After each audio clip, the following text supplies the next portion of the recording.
Gawas sa Tulunan North Cotabato nga moy epicenter sa linog kagabi na sinati isab sa Maguindanao ugmlang sa North Cotabato ang kakusog sa linog kagabi.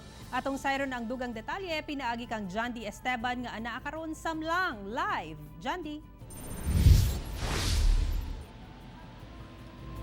Yes, Sara, patay ang usa ka bata sa dato.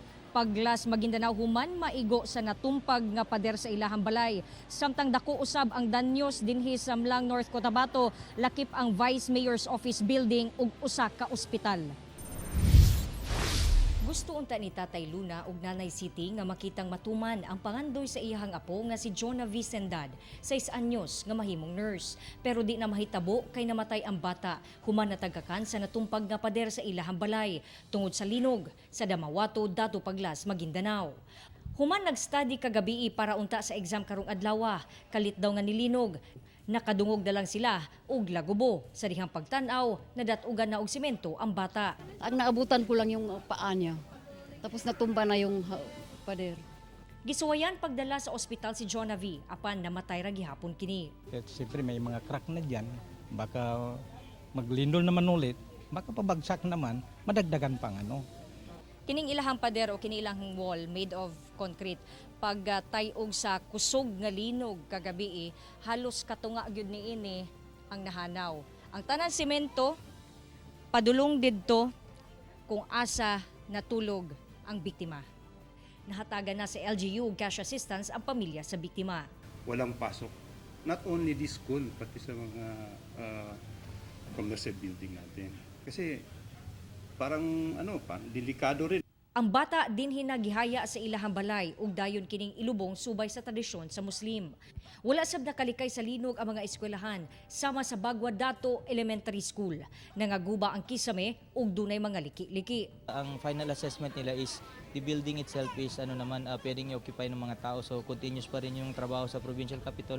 On the other mga munisipyo, wala pa naman tayong nare-receive the major damages. Samtang Samlang North Cotabato, napahak ang atubangang bahin sa Vice Mayor's Office. Nagkalat ang mga bubog sa samin ug mga simento. Kining motor napisat human matagakan og debris. Ang gambalay nakakordon na ug wala na gipasudlan sa mga tao.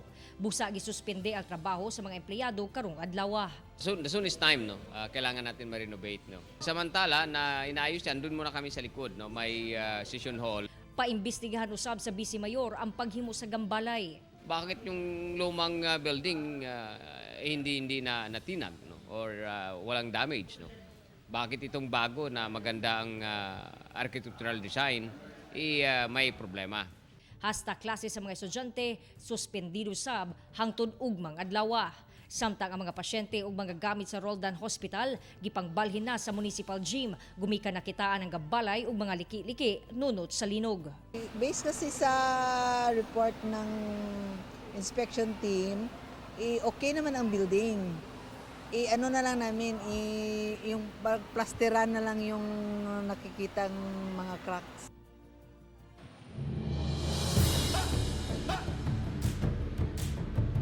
Sara, ang PDRRMO din sa kining Maguindanao wala pay nahatag no nga cause of damage, pero sumala sa ilahang nga head dito nga wala man day major damages as to the bridges sa ilang mga kalsada, wala man daw no. Pero dinhi Samlang North Cotabato ang update sa atua sa MDRMO, mukabat sa 1.5 million pesos ang cause of damage. Samtang dinhi sa atong gibarugan karon sa municipal gym, naapagihapon ang mga kining pasyente. Kaganiha naay 43 ka mga pasyente ang naplastar dinhi kay lagi ang ilahang ospital kay dunay mga cracks. So karon anaa sa more or less 15 ka mga pasyente ang naa dinhi karon. Gi-advisean man daw sila nga pwede nang mobalik sa ospital, pero ang mga pasyente gusto nila nga magpabilin diri kay lagi mahadlok pa sila kay basin daw duna pay mga aftershocks nga masinati. Sara.